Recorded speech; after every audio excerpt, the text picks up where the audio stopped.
অনেক দিন পরে আবার তোমাদের সামনে উদয় হলাম, ভাবলাম একটু বাংলাদেশকে একটু চাটার জন্য উদয় হলাম। যাই হোক, 18 ডিসেম্বর বাংলাদেশে একটা ঘটনা ঘটেছে, অত্যন্ত নিন্দনীয়, শুধু নিন্দনীয় নয়, মানে নক্কারজনক একটা ঘটনা ঘটেছে। তো তোমরা আমার মনে হয় অল ওভার টোটাল মানে পুরো ওয়ার্ল্ড এই ব্যাপারটা সম্পর্কে অবগত হয়ে গেছে, সবাই জানে। তো আমরাও জানি একজন হিন্দু মানে ছেলে আর কি, যার বয়স 25 বছর, ওই দেশের ভালুকা এরকম কোনো জায়গা, আমি তো কখনো বাংলাদেশ যাইনি, যাই হোক সেখানকার একজন ছেলে দীপু চন্দ্র দাস, তাকে কিভাবে নির্মমভাবে ওখানকার সাধারণ মানুষ, মানে সাধারণ মানুষ বলতে গেলে ইউথ, মানে ওই যুব যারা, তারা আর কি কীভাবে নির্মমভাবে তাকে হত্যা করেছে। শুধু হত্যা করে থেমে গেছে এমনটা নয়, তাকে মারতে মারতে সে যখন প্রায় আধমরা অবস্থায়, তখন তাকে জীবন্ত পেট্রোল ঢেলে গাছের সঙ্গে লটকে দিয়ে তার গায়ে আগুন ধরিয়ে দিয়েছে। তো তোমরা এটা সবাই জানো। তো সেই ছেলেটির অপরাধ কি ছিল না, ইসলাম ধর্ম নিয়ে কোনো মন্তব্য করেছে। এটা প্রথমে ছড়ানো হয়েছিল, স্প্রেড করা হয়েছিল। পরে যখন জানা যায় যে ওই ছেলেটির কোনো দোষই ছিল না, ছেলেটি কিছুই করেনি, ছেলেটি যে কারখানায় কাজ করতো, একটি অত্যন্ত সাধারণ পরিবারের ছেলে, যেখানে কিনা ও একা আর্নিং মেম্বার, ওর বয়স্ক বাবা মা, তার আত্মনাদও তোমরা শুনেছো। তো সেই ছেলেটি যেই কারখানায় কাজ করতো, সেখানে ও নিজের দক্ষতায় একটা ভালো পোস্ট পেয়েছিল সুপারভাইজারের। তো সেই পোস্টটা নিচে মানে আরও 3জন আর কি ইসলামিক ছেলে ছিল, যারা কিনা ওই পোস্টটা ডিজার্ভ করে না ঠিক, মানে ওটা চাইতো আর কি, কিন্তু তারা নিজেদের ক্যাপাবিলিটি দেখিয়ে সেই পোস্টটা অ্যাচিভ করতে পারেনি। ওই ছেলেটি পেরেছে। এবার যেহেতু ওটা একটা ইসলাম কান্ট্রি, তো সেই জায়গায় জোর যার মুলুক তার, তো সেখানে কেন এই ছেলেটি ওই পোস্টটা অ্যাচিভ করবে? তো সেই জন্য মিথ্যে গুজব ছড়িয়ে ছেলেটিকে মিথ্যে কথা বলে আর কি এইভাবে নৃশংসভাবে হত্যা করা হয়েছে। এবার এটা নিয়ে প্রতিবাদ তো হওয়াটা ন্যাচারাল, যে আননেসেসারিভাবে কোনো মানুষকে যদি হেনস্থা করা হয়, তাহলে সেটা নিয়েও মানুষ প্রতিবাদ করে। সেখানে একটা প্রাণকে এইভাবে ধূলিসাৎ করা হলো। এবার দেখো, একটা কথা বলছি, যদি কেউ কোনো অন্যায় করেও থাকে, সে যত বড় অন্যায় করুক না কেন, একটা মানে মানে ক্রিমিনাল, সে যদি এমন কোনো অপরাধ করে থাকে যে একাধিক মানুষের জীবন নিয়েছে বা এরকম আরও বহু কিছু, তারপরেও কোনো মানুষ পারে না আইনকে নিজের হাতে নিতে। কোনো ধর্ম শেখায় না, কোনো ধর্মই শেখায় না যে আইন তুমি নিজের হাতে নাও। একটা ধর্মকে অবমাননা করায় ডেফিনেটলি সেটা সব থেকে খারাপ একটা ঘটনা, খুব খুব নোংরা ঘটনা। তার জন্য নিশ্চয়ই সেই দেশে সেই রাষ্ট্রে আইন থাকবে, তো সেই আইন অনুযায়ী তার যা যা শাস্তি হওয়ার হবে। এবং এই ছেলেটিকে, দীপু চন্দ্র দাস যিনি, তাকে কাস্টাডিতে দেওয়া হয়েছিল, মানে পুলিশের হাতে তুলেও দেওয়া হয়েছিল। সেখান থেকে পুলিশ জিজ্ঞাসাবাদ কিছু কথা মানে শুনলো আর কি।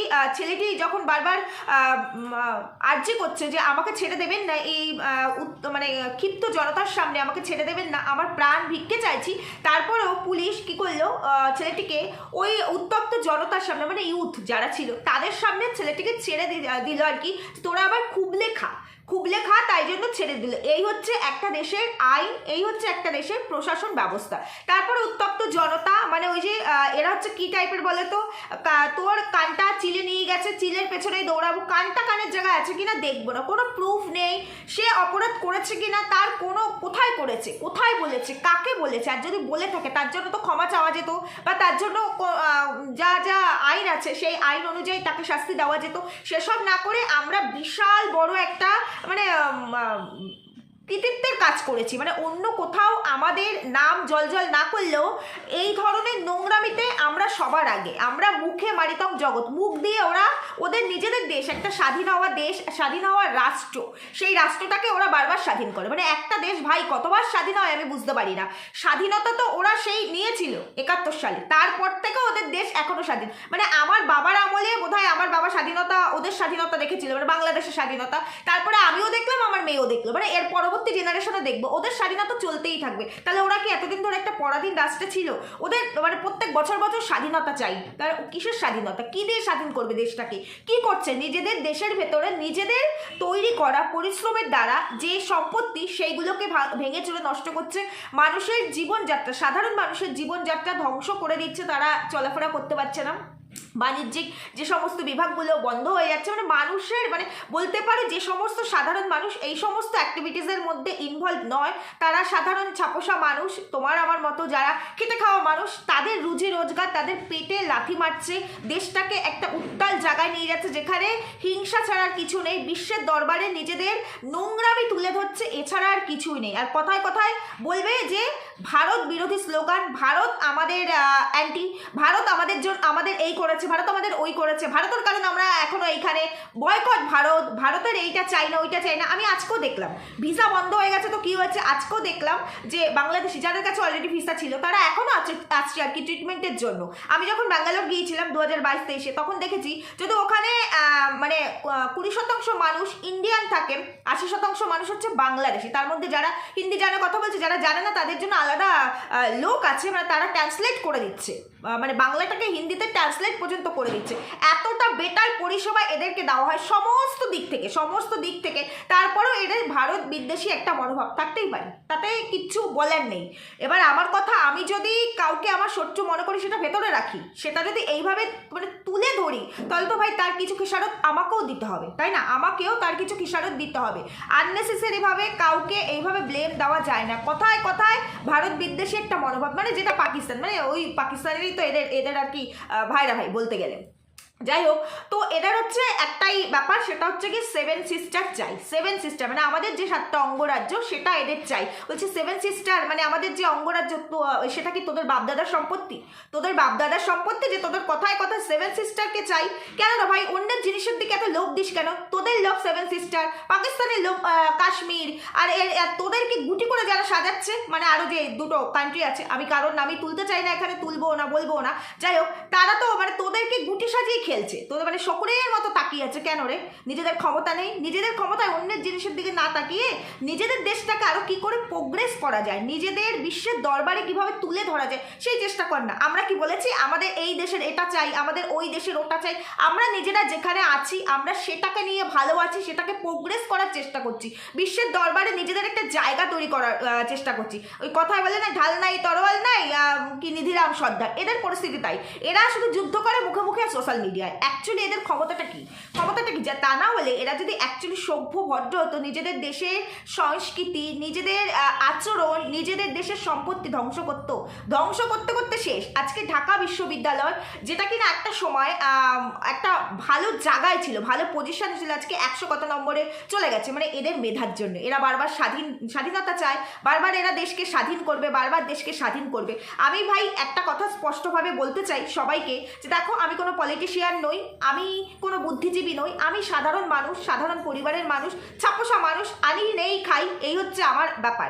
এবার আমার স্বাধীনতা মানে আমি স্বাধীন দেশে থেকে আমি স্বাধীনতা চাইতে পারি না, আমি নিজস্ব ফ্রিডম, আমি শান্তিপূর্ণভাবে বসবাস করতে চাই, আমার পরবর্তী জেনারেশন, আমার পরিবার নিয়ে ভালোভাবে খেতে পিটে খেতে চাই, এটাই। এবার সেখানে ব্যাঘাত ঘটালে পরে তো সমস্যা হবেই, সেখানে আমরা প্রোটেস্ট করতে পারি, কিন্তু আমার দেশকে আমি আবার স্বাধীন করবো, ভাই এটা আবার কেমন কথা? কবার দেশ স্বাধীন হয়? কবার? তাহলে পরাধীন দেশে আছি, পরাধীন রাষ্ট্রে আছি, এটা তো নয়। আর কথায় ওরা খালি বলবে ভারতের মানুষ অতিথিকে আপ্যায়ন করতে জানে না, ওদের বাড়িতে কেউ আসলে পরে ওরা বলে খেয়ে এসেছেন না গিয়ে খাবেন, এটা খালি ওদের মুখেই শুনি। ভারতে যারা আসে ইভেন এরাও যারা মানে ওই চারটে যখন ওই ট্রিটমেন্ট নিতে, খাবার নিতে, মানে সমস্ত ফেসিলিটিস নিতে যখন ভারতে আসে, তখন দেখবে ক্যামেরার সামনে যদি কেউ বলে আর কি, কোনো নিউজ চ্যানেল না ভারত খুব ভালো, অথচ যখন ফিরে যাবে যেতে বাসে ট্রেনেই দেখবে ভারতের নামে নিন্দা করে। এটা হচ্ছে এদের জন্মগত বলতে পারে জিনের সমস্যা, আর অন্য কিচ্ছু নয়। যাই হোক, এটা হচ্ছে, আর আমরা হচ্ছে কি এত বেশি উদার যে মানুষ এতটা ক্ষতি করার পরও এদেরকে এবারে সব দিক থেকে ফেসিলিটি দিয়ে রেখেছি, সমস্ত দিক থেকে ফেসিলিটি দিয়ে রেখেছি। ভারতের মানুষ অতিথি সেবা করতে জানে না, বাংলাদেশের মানুষ জানে। আমার নিজের, আমি কোনোটাই বলবো না, নাম প্রকাশে অনিচ্ছুক, আমার নিজের আছে কিছু, আমাদের তো প্রত্যেকেরই আছে কিছু না কিছু এরকম রিলেটিভস, তো তার মধ্যে একজন মানে একটা কথা আমি বলছি, একটা এক্সাম্পল। তো আমার বাড়িতে এসেছিল কদিন আগে, আমার বাড়ি মিনস আমাদের এখানে সবাই যারা আছে, আসার পরে তাদের জামা কাপড়, খাওয়া দাওয়া, থাকা পড়া সব কিছু করার পরে ইভেন তারা বাংলাদেশে যাদের রেখে এসেছে তাদের জন্য জামা কাপড় কিনে দিলাম।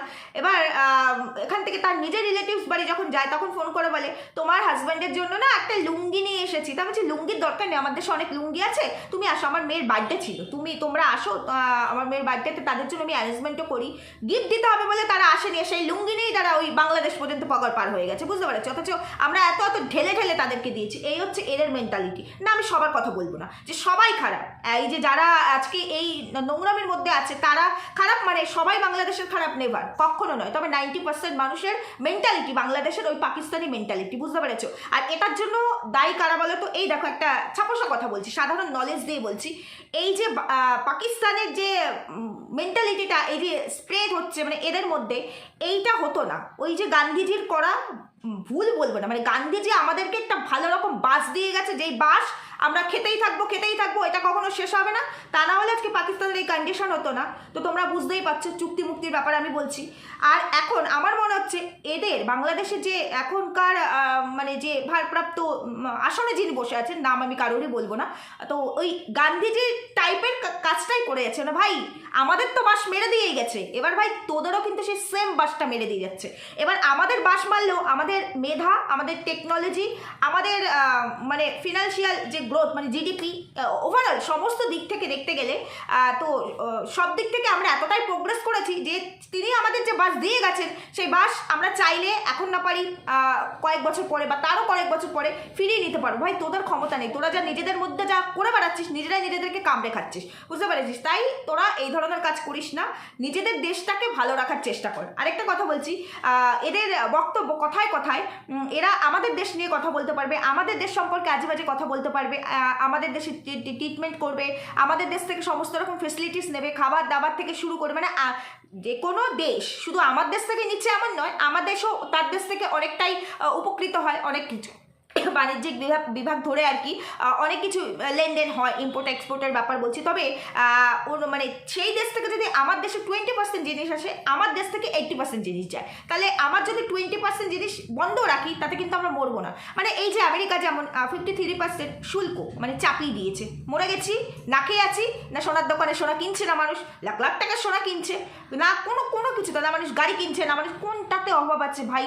কোনটাতে অভাব আছে? তাই 20% অফ করলেও আমার মনে হয় না এত বড় পপুলেশন নিয়ে, মানে এত বড় একটা কান্ট্রি যেখানে 150 কোটির ওপরে মানুষ, এত বড় পপুলেশন, তো সেই জায়গায় সেই মানুষগুলোর এতটাও সমস্যা হবে বলে আমার মনে হয় না। তারপর অবশ্যই কিছু না কিছু তো অর্থনৈতিক বিষয়ে প্রবলেম হয়, তো সেটা সবারই বোঝা উচিত।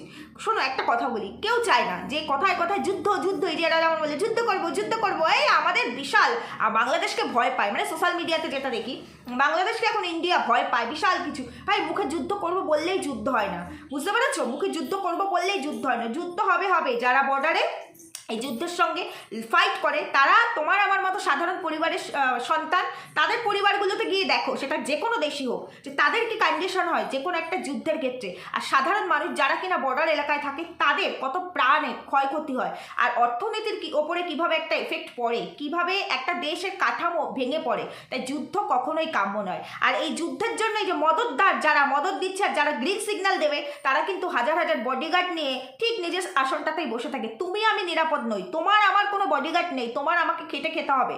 তাই এগুলো এই ধরনের জিনিস করা মানে নির্বুদ্ধিতার পরিচয় দেওয়া, আর কিচ্ছু নয়। আর ওদের একটা মানে কথা আছে, কথায় একটা ব্যাপার আছে ওদের, যে ইন্ডিয়ার মানে মুসলিমরা ভালো নেই, ইন্ডিয়ার মুসলিমদের উপরে টর্চার করা হয়। ভাই আমরা থাকি এই দেশে, আমাদের আশেপাশে মুসলিমরা থাকে, আমরা তাদের সঙ্গে থাকছি, আমরা তাদের সঙ্গে ঘুরছি, আমরা তাদের সঙ্গে স্কুল কলেজ করছি, আমরা তাদের সঙ্গে অফিস করছি, আমরা চোখে দেখতে পাচ্ছি না আমাদের দেশের মুসলিমরা খারাপ অবস্থায় আছে, তারা অসুরক্ষিত আছে আমাদের দেশে, আমরা দেখতে পাই না। যারা বলছে আর কি যাদের সম্পর্কে, সেই আমাদের দেশের মুসলিম ভাই বোনরা যারা আর কি বাবা মায়ের সমতুল্য আছে, তারা বলে না যে তারা কোনো সমস্যা আছে। অথচ পাকিস্তান আর বাংলাদেশ এরা ঠিক বুঝে যায়, মানে এরা মুখে বলে যে আমাদের দেশের মুসলিমরা খারাপ পজিশনে আছে, খারাপ অবস্থা আছে, তাদের উপর অত্যাচার করা হয়। সমস্ত জায়গায় কিছু না কিছু বিক্ষিপ্ত ঘটনা থাকে। আমার দেশে 30 কোটির ওপরে মুসলিম থাকে, যেটা কিনা বাংলাদেশের টোটাল পপুলেশনের থেকে থেকেও ডাবল। তো সেই জায়গায় সেই পরিমাণে মুসলিমের মধ্যে 30 কোটি মুসলিমের মধ্যে যদি 300 মুসলিম খারাপ থেকে থাকে, তবে তার জন্য তারা নিজেরাই দায়ী, তার জন্য অন্য কোনো ধর্ম, অন্য কোনো ধর্মের মানুষ দায়ী নয়। যেমন আজকেই আমি দেখলাম কলকাতায় একটা শো হচ্ছিল, লগ্নজিতা জাগো মা বলে একটা গান করবে বলে, ওখানে কোনো মুসলিম মানে ব্যক্তি আর কি তিনি বলছেন এই গানটা করা যাবে না। এটা নিয়ে একটা বিশৃঙ্খল পরিস্থিতি তৈরি হয়েছে, তোমরা নিশ্চয়ই দেখেছো, এটা নিয়ে একটা বিশৃঙ্খল পরিস্থিতি তৈরি হয়েছে। তো এরকম ঘটনা যদি ঘটে, তুমি যদি আমাকে এখন বলতে থাকো, তো আমি নিশ্চয়ই চুপ করে থাকবো না, তখন তার এগেনস্টে কথা হবে। তার মানে কি সেই মানুষটাকে আমরা ধরে বেঁধে, মানে ওখানকার যারা হিন্দু ছিল তারা ধরে বেঁধে মানে এরকম তোদের মতো নির্লজ্জের মতো মেরে পিটিয়ে শেষ করে ফেলেছে? কখনোই নয়। তার জন্য ল আছে, তাই জন্য আইন আছে না।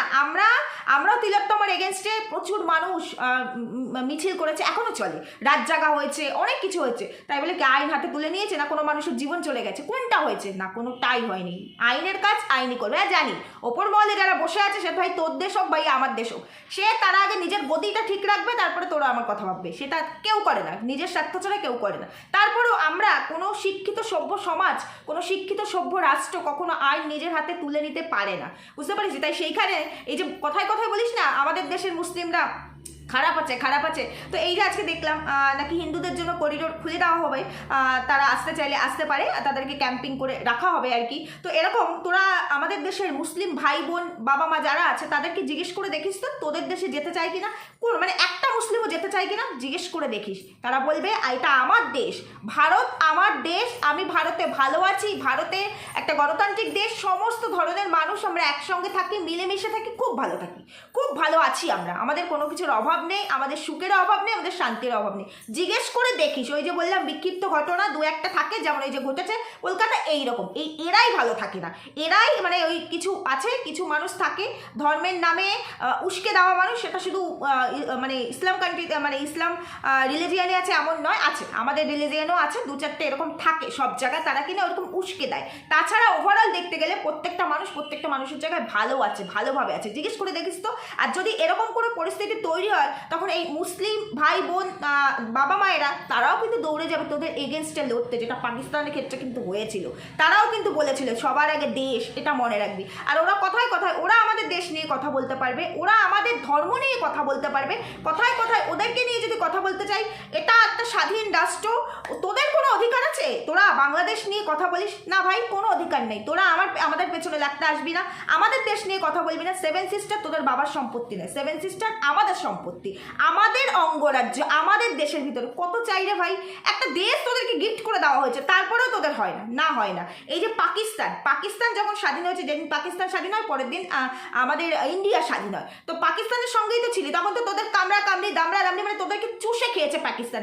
তখন পাকিস্তানের সঙ্গে ফাইট করে তোদেরকে একটা দেশ গিফট হিসাবে দিয়ে দেওয়া হয়েছে, যেটা কিনা স্বাধীন। তোরা থাক তোদের মতো, তোদের স্বাধীন দেশ, তোদের স্বাধীন রাষ্ট্র, তোরা সেটাকে ধরে রাখতে পারিস না, উল্টো আবার বলিস তোদের আরও চাই। কেন? নিজেদের ক্ষমতা নেই, নিজেদের ক্ষমতা যতটা পেয়েছিস সেটাকে ধরে রাখ না, যাতে স্বাধীনতা আসে অন্যের দৌলতে। তারা আবার বড় বড় লেকচার মারে আমাদের ওই 7 সিস্টার নিয়ে, যে তোমাদেরকে আমরা স্বাধীন করে দেবো, তোমাদের এই রাজ্যগুলোকে আলাদা করে দেবো, স্বাধীন করে দেবো, নাহলে আমাদের দেশের মধ্যে ঢুকিয়ে নেবো। তারা কি তোদের সঙ্গে যেতে চায়? তারা তো তোদের গো ব্যাক স্লোগান দিচ্ছে, তারা তো তোদেরকে মানে পারলে বলছে বর্ডার খুলে দাও, আমরাই ওই বাংলাদেশের ওই জায়গাটা টেনে নিয়ে আসবো আমাদের দেশের মধ্যে। তো তারপরে তোরা নির্লজ্জের মতো কি করে এই কথাগুলো বলিস? কি করে বলিস? তোদের নিজেদের কোনো ক্ষমতা নেই, তোদের স্বাধীনতা অন্য কেউ এনে দেয়, তোরা আবার অন্য কাউকে স্বাধীন করবি? হাস্যকর কথা বলিস না, এই কথাগুলো শুনলে হাসি পায়, হাসি, বুঝতে পারছি। মুখে যুদ্ধ করব বলিস না, দেশের সাধারণ মানুষগুলোকে জীবনযাত্রা ব্যতিগ্রস্ত করে তুলিস না। তারাও ভালো থাক, তোরাও ভালো থাক, শিক্ষা আন, শিক্ষিত হ, শিক্ষিত সমাজ তৈরি কর, দেশের উন্নতি করে, যাতে বিশ্বের দরবারে নিজেদের একটা জায়গা করতে পারি। সব জায়গা থেকে তো মানে অনেক ফরেন কান্ট্রি আছে যেখানে বাংলাদেশ বলে কোনো দেশ আছে মানুষ চেনেই না। তো এরকম করিস না, এরকমটা না করে নিজেদেরকে প্রোগ্রেস কর। কেউ চায় না কারোর সাথে কারোর শত্রুতা, তোরা আমাদের শত্রু নস, তবে শত্রুতা দেখালে মিত্রও হতে পারবি না, শত্রুই কিন্তু থাকবি। একটা মানে এইভাবে যদি একটা রক্তচক্ষু দেখাস, রক্তচক্ষু কিন্তু দুটো আসবে, এটা দেখে নিবি সময়ের সঙ্গে সঙ্গে। আর কথায় খালি বলবে কি করেছিস পাকিস্তানের কি করেছে দেখতে পাচ্ছিস না? যা না, পাকিস্তান তোদের তো ভাই, তোরা তো যখন তখন যেতে পারিস, গিয়ে দেখ না পাকিস্তানের কি পরিস্থিতি, কি করেছে কি করি না। আমরা ওইভাবে হাতে মারি না, হাতে মারার প্রয়োজন হয় না, আমরা তো নোংরা নই, আমরা নৃশংস নই যে কাউকে এইভাবে আইন হাতে নিয়ে মেরে ফেলবো, আমরা নৃশংস নই। তাই আমরা পাতে মারি আমরা, মানে ওই বলতে পারো বিশ্বের দরবারে যাতে তাকে নিচু হয়ে যেতে হয় সেইভাবে মারি। বুদ্ধি, এটার জন্য বুদ্ধির দরকার। সেই বুদ্ধি আছে, ঘন্টা কচু আছে, বুঝতে পেরেছি? আর এই যে আমি একটা কথা বলতে চাই, যে পুলিশ অফিসারগুলো, মানে দেখলাম আর কি পরশুদিন থেকে দেখছি 7 জনকে গ্রেপ্তার করা হয়েছে, যারা কিনা এই দীপুচন্দ্র দাসকে আর কি হত্যা করেছে। 7 জনকে গ্রেপ্তার করেছে। শো অফ করা পুলিশ, শো অফ করা প্রশাসন, সবই তো এদের কথা। মানে যেই দেশে কোনো প্রতিষ্ঠিত সরকার নেই, সরকারকে এইভাবে উচ্ছেদ, সরকার পালিয়ে যেতে বাধ্য হয়, সেটা নিয়ে আর কি বলবো। যাই হোক, এটা ওদের অভ্যন্তরীণ বিষয়। এই বিষয়ে কোনো বিষয়ে কথা বলার আমার কোনো রাইটস নেই। যদি না এখানে আমার দেশকে ইনভলভ করতো, তাহলে কোনো রকম কথা বলার রাইটস ছিল না। তারপরে একটা মৃত্যু, সেটা যেই হোক, হিন্দু হোক মুসলিম হোক, যেই হোক, মৃত্যু মৃত্যুই হয়। কোনো মৃত্যু কাম্য নয়, সেটা যে ধর্মেরই হোক, কোনো মৃত্যু কাম্য নয়। কেউ কাউকে মেরে ফেলতে পারি না। একজন ফাঁসির আসামি, তাকেও প্রশাসন কখনো জনতার সামনে ছেড়ে দেয় না যে এবার তোমরা খুব লেখাও, কখনোই নয়। আইন অনুযায়ী আইন চলে, কখনোই এটা হয় না। যদি সেটাই হতো, তাহলে এই কদিন আগে আমাদের এখানে কাশ্মীরি পুলওয়ামায় যে ঘটনাটা ঘটেছে, তাদেরকে যখন ধরা হয়েছে, ওইভাবে সার্জিক্যাল স্ট্রাইক যখন করা হয়েছিল, তারপরে যাদেরকে ধরা হয়েছে তাদেরকে ক্ষিপ্ত জনগণের হাতে তুলে দেওয়া হতো। এটা হয় না। আর এরা কথায় কথায় কথায় কথায় খালি বলে যে এদের অনেক ক্ষমতা, এরা বিশাল কিছু করে ফেলতে পারবে। আর ওই দেশের প্রশাসন যে 7 জনকে ধরে এখন শো অফ করছে, তো এই পুলিশগুলোই তো প্রথমে দীপু দাসকে নিজেদের হেফাজতে নিয়েছিল, তারপরে এই ক্ষিপ্ত জনতার সামনে তাকে ছেড়ে দিল কি করে? এখন শো অফ করা ওই 7 জনকে ধরে দেখাচ্ছে যে দেখো আমাদের দেশের আইন খুব স্ট্রং, কঠোর, আমরা ধরেছি, আমরা বিশাল কিছু করছি। এখন আন্দোলন, এখন বিক্ষোভ করে কিচ্ছু হবে না। যার বাবা মায়ের গেছে অকারণে মিথ্যে কথা বলে, গুজব ছড়িয়ে, তার গেছে, ফিরিয়ে দিতে কেউ পারবে? তার দুদিন আগে দেখলাম একজন মুসলিম ভাই আর কি, তাকে আর কি গুলি করে মেরে ফেলা হয়েছে। এবার তাতে এদের অভিযোগ হচ্ছে তাকে গুলি করে মেরে ফেলা হয়েছে, তাকে সিঙ্গাপুর নিয়ে যাওয়া হয়েছিল, সেই ভাইটি ওখানে শেষ হয়ে গেছে। তো এদের অভিযোগ তাকে যারা গুলি করে মেরেছে তারা পালিয়ে ভারতে এসেছে। ভারতের এজেন্ডা, ভারত আর কি গোয়েন্দা লাগিয়ে, মানে আমাদের রয়ের দিকে আর কি আঙুল তুলেছে, আমাদের গোয়েন্দা লাগিয়ে নাকি এদেরকে, মানে তাকে অ্যাটাক করা হয়েছে। ওদের প্রশাসন দপ্তর থেকে বলছে না সে ভারতে আসেনি, সে অন্য কোনো কান্ট্রি থেকে আছে, কিন্তু ওরা মুখে মুখে বলছে না ভারতে এসেছে। প্রমাণ দে। সবই তো তোরা প্রমাণ ছাড়া করি। যেমন দীপুকে মেরে ফেললি, যেমন দীপু দাসকে মেরে ফেললি, প্রমাণ ছাড়া। প্রমাণ দে। ওদের কাছে কোনো প্রমাণ নেই, ওদের প্রমাণ হচ্ছে ওদের মুখ, ওদের প্রমাণ মুখ। তাহলে এই যে তোরা প্রমাণ ছাড়া এত বড় বড় কথা বলিস, প্রমাণ ছাড়া উল্লাস করছিলি, একটা মানুষকে জীবন্ত পুড়িয়ে মেরে উল্লাস করছিলি, তোরা বলছিলি তোদের ধর্ম নিয়ে অবমাননা করা হয়েছে, তোদের ধর্মের বিরুদ্ধে কথা বলেছে। তাহলে আমি তো দেখি বাংলাদেশে পুজোর সময় হিন্দুদের মন্দির ভাঙা হয়, মানে ওই ঠাকুরের মূর্তি ভেঙে দেওয়া হয়, অনেক কিছু করা হয়। তো সেটা কি কোনো ধর্মকে অবমাননা করানো হয় না? তার জন্য কি তোদের এই ধরনের শাস্তি কাম্য? তারপর তোরা আইন নিজের হাতে নিয়ে এতগুলো মানুষ মিলাস, কত মানুষ ভিডিও করতে ব্যস্ত, কেউ প্রতিবাদ করলো না, কেউ এটাকে মানে থামালো না, চেষ্টা করলো না একবার পর্যন্ত। তারা ভিডিও করলো, উল্লাস করলো। তো এই যে তোরা যে মানুষটাকে মেরে ফেললি, তাহলে এর জন্য তোদের কি হওয়া উচিত? তোদেরও এইরকম শাস্তি হওয়া উচিত? এটা তোর দেশকে জিজ্ঞেস করিস না, আমাদের বলার কোনো রাইটস নেই। এটা তোদের দেশের অভ্যন্তরীণ বিষয়, কিন্তু আমরা চোখে দেখেছি, চোখে দেখলে তো কথা বলবোই। আর ভাই তোর দেশ নিয়ে তোরা থাক, তোদের দেশ নিয়ে কথা বলার কোনো রকম ইন্টারেস্ট নেই, কিন্তু আমাদের দেশের দিকে আঙুল তুলে তাকাবি না, চোখ তুলে তাকাবি না, আর অন্যের জিনিসের প্রতি এত চুকচুকারি বাই করবি না। তোদের এটা চাই, ওদের এটা চাই। আমরা ব্রিটিশদের থেকে নিজেদের দেশকে পরিশ্রম করে, মানে জীবন দিয়ে, তারপরে আমাদের যে যারা আছেন মহাপুরুষ, তারা আমাদের দেশটাকে স্বাধীন করেছে, স্বাধীন দেশ আমাদের দিয়েছে। তারপরে দেওয়ার পরেও পলিটিশিয়ান লিডারদের থেকে আমরা স্বাধীনতা পাইনি রে ভাই, আমরাও স্বাধীনতা পাইনি। কিন্তু তারপরে আমরা এরকম না, এরকম নোংরা না। স্বাধীনতা না পেলেও আমরা নিজেরা বুদ্ধি দিয়ে শিক্ষিত হয়ে কর্ম করে খাই, চলি ফিরি, কোনো পলিটিক্সের মধ্যে আমরা যাই না। আমাদের মতো সাধারণ মানুষ যারা আছে তাদের কথা বলছি। কিন্তু ব্রিটিশদের থেকে আমাদের এই ভারতবর্ষ স্বাধীন হলেও কিছু কিছু ব্রিটিশের জিন এখনো থেকে গেছে ভাই। তারা এরকম চক্ষু বুঝিয়ে শকুনের মতো তাকিয়ে থেকে, মানে কাউকে না কাউকে খুঁটি করে এই ধরনের কাজগুলো করাচ্ছে। একটারও নাম নিলাম না, বুঝতেই পারলে কেন নিলাম না, কি বলতে চাইলাম সেটাও তোমরা বুঝতে পারলে। যাই হোক, ওভারঅল ভিডিওটা আমার এইটুকুই ছিল। মানে এদের এত লাফালাফি দেখে আর কিছু বলতে চাই না। ঠিক বললাম না ভুল বললাম জানিও। সবাই সুস্থ থেকো, ভালো থেকো। আর ওই যে একটা কথাই বললাম, এইভাবে অশান্তি বাড়িয়ে নিজেদের ক্ষতি করা ছাড়া আর কিচ্ছু হচ্ছে না, কিছু হবে না, ভারতে কিচ্ছু হবে না। এই যে অশান্তি হচ্ছে, নিজেদের সম্পত্তি নষ্ট হচ্ছে, নিজেদের সব শেষ হয়ে যাচ্ছে। পরবর্তী জেনারেশনের ভবিষ্যৎ শেষ হয়ে যাচ্ছে। আমি দেখলাম কবে, কালকে দেখলাম একটা 7 বছরের বাচ্চা, তোদেরই ধর্মের, আমাদের মানে হিন্দু ধর্মের নয়, সেই বাচ্চাটার আর কি জীবনটাও নাকি চলে গেছে। কিভাবে কি আমি অত বৃত্তান্ত জানি না, দেখছিলাম ফেসবুকে। তো সেই জায়গায় ওদের দেশ থেকে আর কি পোস্ট হয়েছিল, সেই জায়গায় বলছি শুধু কি হিন্দু মরছে, তোদের দেশে তোদের ধর্মের মানুষরা মরছে না, সাধারণ মানুষের জীবনযাত্রা নষ্ট হচ্ছে না?